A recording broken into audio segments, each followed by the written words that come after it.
เต้นแล้วเต้นเต้นแล้ว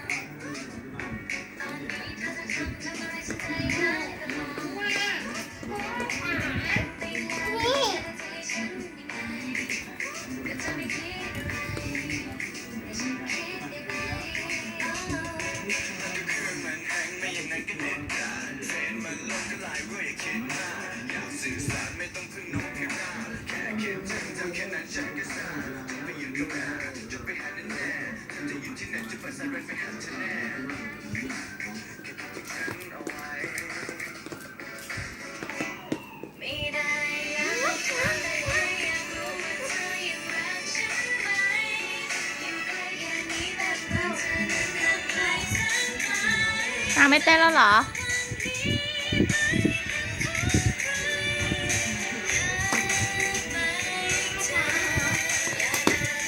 เหนื่อย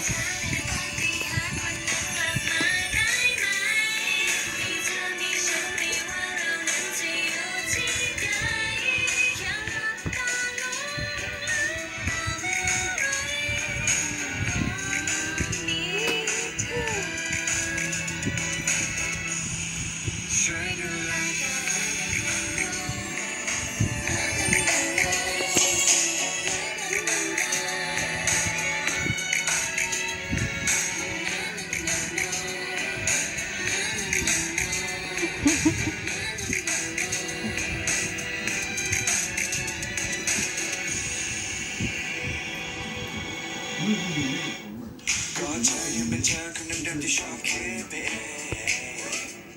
และเธอยังเป็นเธอคนเดิมๆคนที่โง่ไม่เก่งแค่คำเดียวเป็นอะไรที่ไม่พูดไม่ออกที่จะแต่เธอทำกันไหนก็คืนมันแห้งไม่อย่างนั้นก็เน็ตขาดเฟซมันลงก็ไลน์รั่วอย่าคิดมากอยากสื่อสารไม่ต้องพึ่งนกพิราบแค่คิดถึงจำแค่นั้นฉันก็ทราบจะไปอยู่ตรงหน้าจะไปหาแน่แน่เธอจะอยู่ที่ไหนจะเปิดไซเรนไปหาเธอแน่แค่คิดถึงฉันเอาไว้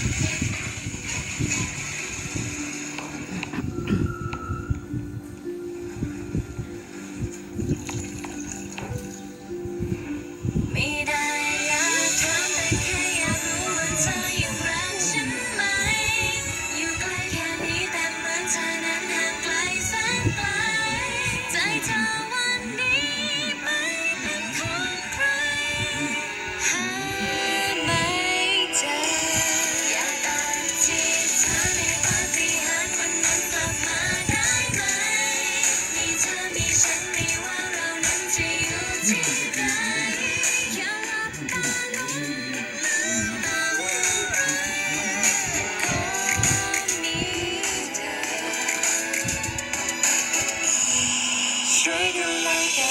น